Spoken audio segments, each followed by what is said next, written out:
Well, I hope you enjoyed that video. It shows a little bit more about what the Domino X630 does.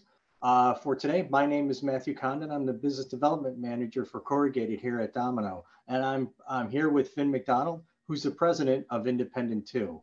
And so what we want to do is have a little bit of a chat with Finn in regard to who Independent 2 is and what they're doing a little bit more with digital. So welcome, Finn. How are you? I'm doing well, Matt. How are you today?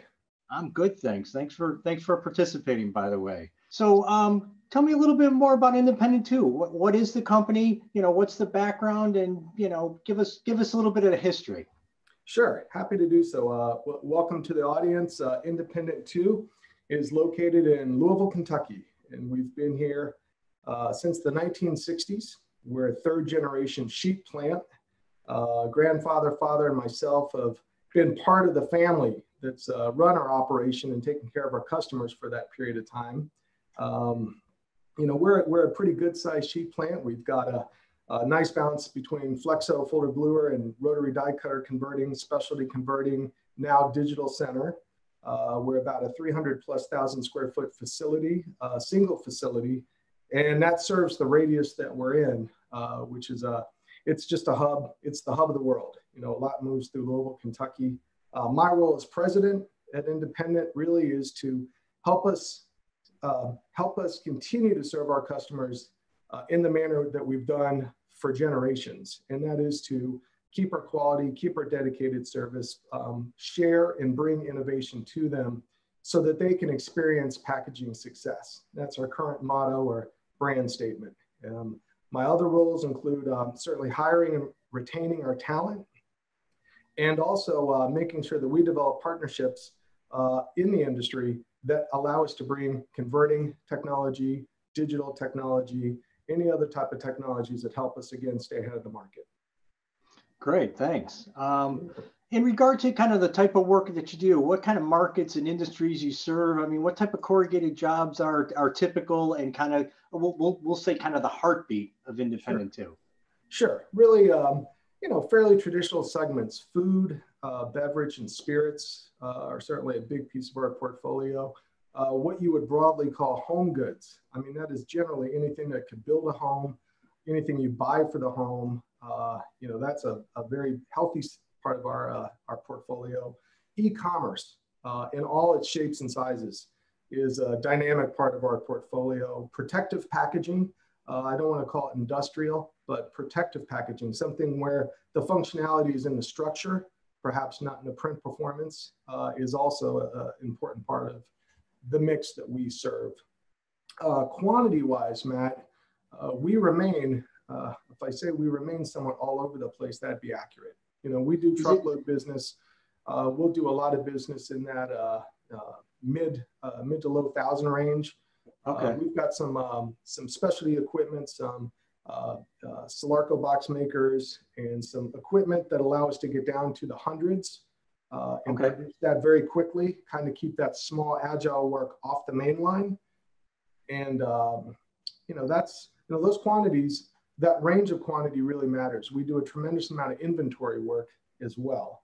So we're going to produce in advance of our customers' needs so we can have it or they can have it at the exact time, the exact quantity that they want it. Okay, this kind of maybe leads into the next question, but where do you see those order counts going? Are they going up? Are they going down? Is there more variations in SKU? I mean, what are the customer expectations that you're seeing now that could be, are they changing? Let me ask that. Sure.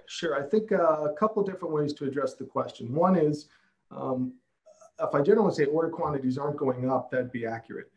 Kind of this exact quantity, this almost hyper just in time, nearly like a Condon type of service. That is something that we expect will increase.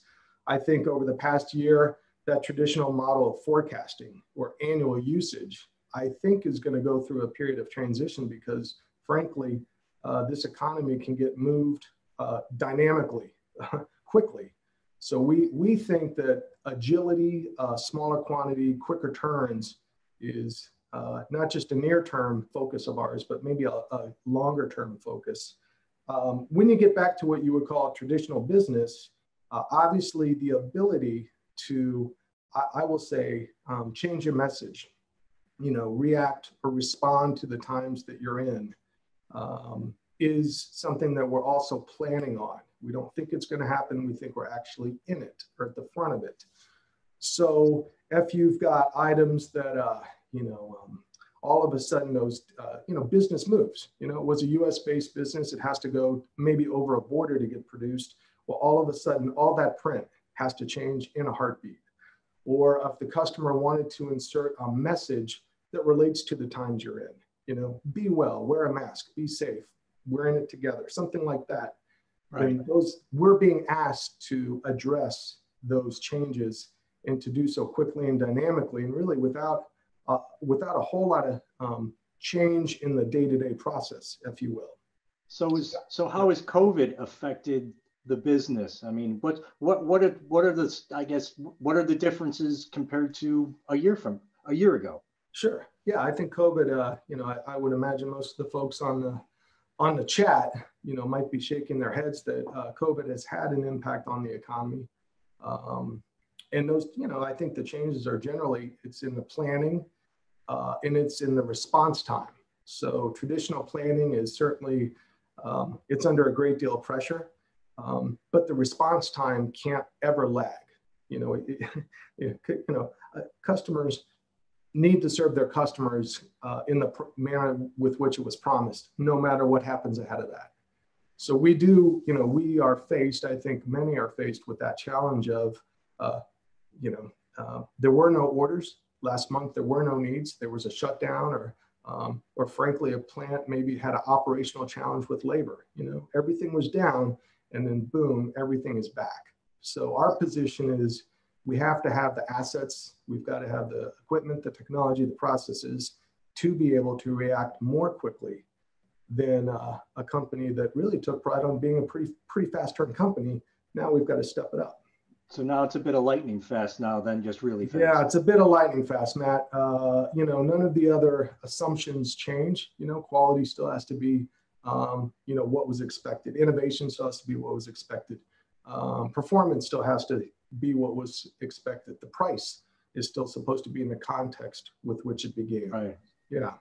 Do you ever expect it to start to go back to the way it was before, even post-COVID? Or do you think what has been put in place now is now the new customer norm?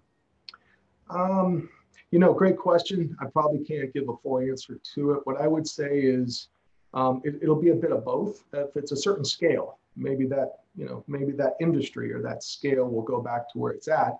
But actually, if you said there's been disruption, there's been a lot of people who have been able to manage it, right? They have found a way to get to market or get to consumer or get the doorstep in new ways. And I think they're really harnessing that opportunity. They may be able to essentially directly sell to their customer where there might have been some steps, more traditional steps in place. So I think, if you are that business and you can reach your customer more directly with maybe more direct messaging and more direct return, I don't think that would go back. So I think we've got to be able to handle both. Well, speaking of disruption, why digital? What are the drivers that decided independent too that going digital is really the move forward for your company? Right. Well, it was if I say it was a decision or a vision or something that we've been excited about for over a handful of years, that'd be accurate.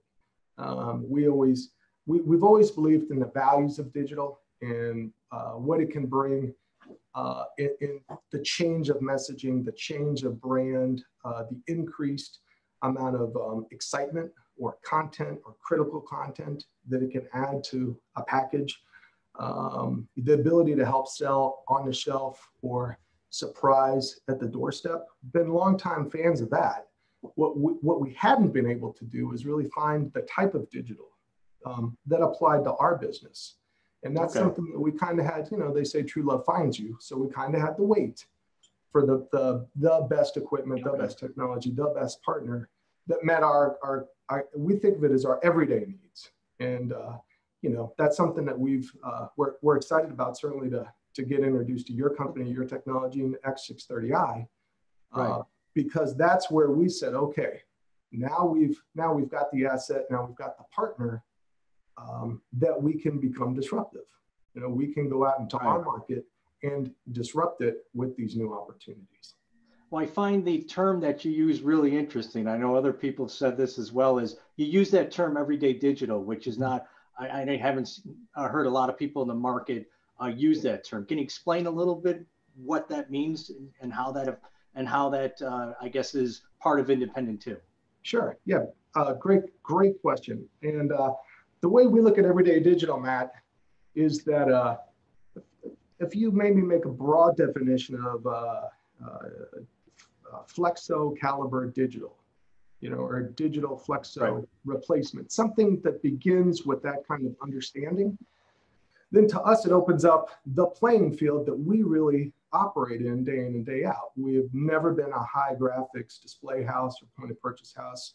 We have really never been a printed top sheet litho label type of house, just because our market hasn't demanded it to us. What we have been is a brown box and a light brand company that has really tried to push more color, more variation, a bolder, stronger, fresher message, and critical functionality. You know, lot numbers, seasonal event locators, things like that. We've really tried to push that to our customers so that they can get ahead in the markets that they've got to compete in. You know, we've known what we've needed on an everyday basis, but we hadn't really had the opportunity to apply a production-ready digital asset to that opportunity. And we didn't want to step into it with too small of an arsenal, something that would be easy to oversell, but very difficult to deliver daily at the scale or the quantity that we needed.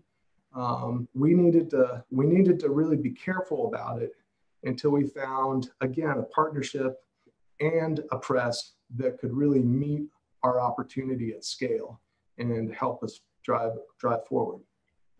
Oh, great. That's really interesting. What about, I mean, I guess how do you see the future? Is the future going to be expanding the everyday?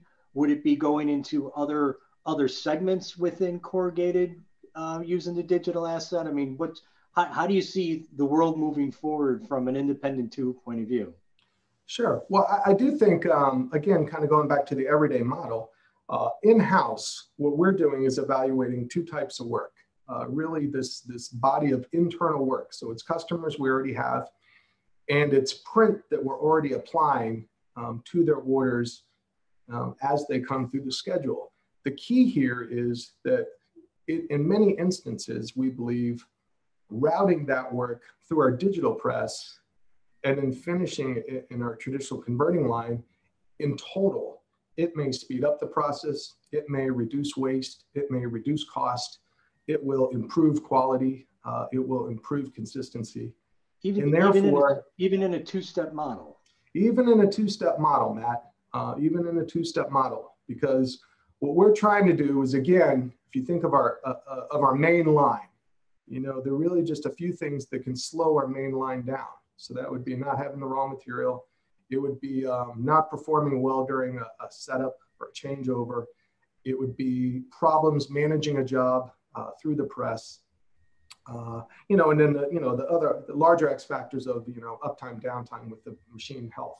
But what we're really focused on is squeezing out that waste in a day in setups, in fixing print problems, and you know, maybe chasing answers and chasing color.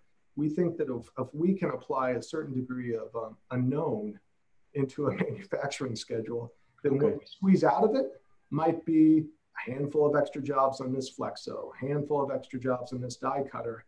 And for us, in an incredibly tight labor market, and we're already working quite a bit. You know, we're working through the days, we're working in the weekends. We've got to find every efficiency, every opportunity we can to get more done with who we have in the time allotted. So that internal use, that conversion work, is something that we are as excited about as the known, you know, the known excitement with digital, and that's the external side. So that's the selling digital for all the dynamic values, the exciting possibilities, the great range of solutions that it brings to customer. But we're really gonna fill the machine with conversion work, and we're really then gonna increase its load through new sales. And you know, over a course of a year, we'll see where the balance is at and see what we need to, how we need to adapt from there. Great, kind of right tool for the right job type of mentality. Yeah, yes, sir. Okay. And I got to ask you one last question. Sure. Is, well, why Domino? Oh, well, I mean, I'll tell you, like I said, we had spent years learning about digital, you know, and we'd had some tremendous experiences, you know, with our industry, in meeting a lot of people, seeing a lot of great work, and really always coming away going, that's beautiful, but it just doesn't apply to our day. You know, beautiful work, but doesn't apply to our shop, doesn't meet what our market needs. When we learned about the X630i, when we learned about the DNA behind the machine, which is this nice combination of Sun's lineage in the corrugated industry, their knowledge of feed and transfer, combined with the global resources and vision of Domino, and their ability to really have a vision to say, we will become digital leaders in media, in the channels that we choose to. So Domino had demonstrated their success in channel A, channel B, and now they're coming to corrugated. So what we saw was, this is a nice opportunity. You've got the transfer and the feed, and you've got the digital innovation, and it's all wrapped up in the shell that when you look at it, I think sheet plants, box makers are going to look at it and say, that's a box making machine. You know, it's not a spaceship. That's something I understand. It looks like it would fit on my floor. It looks like my operators and my crews would be comfortable near it. It looks like it can take a hit, and I don't need to put a clean room around it. You know, it's a durable, sturdy machine that happens to be full of some great innovation. So when we put all that together, we thought we have a start, just a start. But that's where the relationship begins.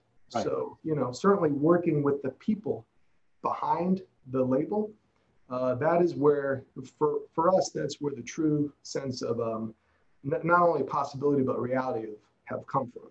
So the people behind the project are the folks who are, they're committing their names, they're working the long hours, their feet are sore at the end of the day because they're press side, they're with us, they're problem solving with us, we're creating new ideas for improvement together, and really we're running the work together.